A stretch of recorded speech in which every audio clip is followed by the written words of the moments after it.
তারা প্রায় অনেকেই মাঝে মাঝে সবক দেয়, আবার দুই একটি রাজনৈতিক দল দেখি তারাও সবক দেন যে চাঁদাবাজ বিদায় নিয়েছে,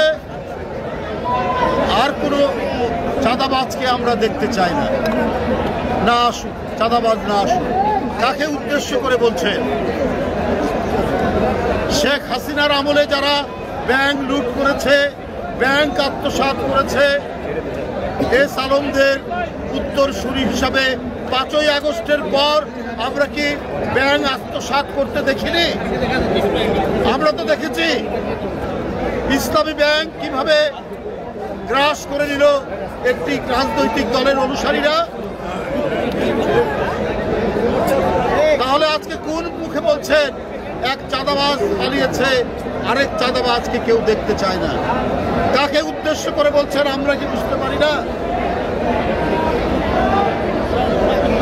আমরা তো প্রথমেই দেখলাম 5ই আগস্টের পরের দিনই কি করে ইসলামী ব্যাংকগুলো আপনারা দখল করেছেন। এটা কি জনগণ দেখেনি? এটা তো জনগণ দেখেছে। আর আজকে বড় বড় কথা বলেন, কলঙ্ক লেপন করার চেষ্টা করেন বিএনপির নামে। পাড়া মহল্লায়, জেলায় জেলায় অনেক টার্মিনাল দখল সহ, অনেক সিএনজি স্ট্যান্ড দখল সহ, অনেক টেন্ডার ভাগাভাগির মধ্যে আপনাদের লোকরা কি জড়িত নেই? আমি সেই রাজনৈতিক দলটিকে বলতে চাই, খুব নীরবে নেতৃত্বে সব কিছু অপকর্মের সাথে আপনারা জড়িত। শেখ হাসিনার ব্যাংক আত্মসাতের পর, 5ই আগস্টের পর আপনাদের আত্মসাৎ তো জনগণ দেখেছে।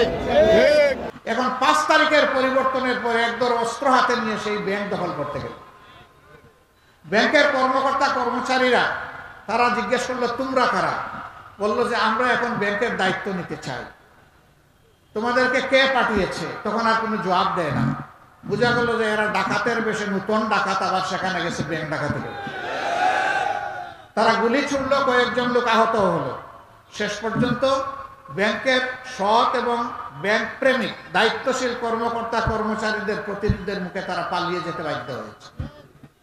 এখন কেউ কেউ বলেন এই ব্যাংক অমুক দল তমুক দল দখল করেছে।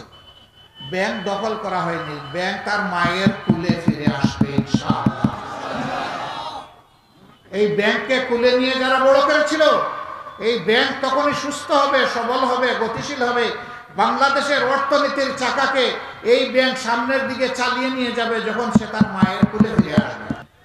সৌভাগ্যক্রমে এই ব্যাংকের 6টি বছর বোর্ড অফ ডিরেক্টরসে আমার বসার সুযোগ হয়েছে। আমি ব্যাংককে দেখেছি, তখন ব্যাংকের ছিল সোনালী যুগ।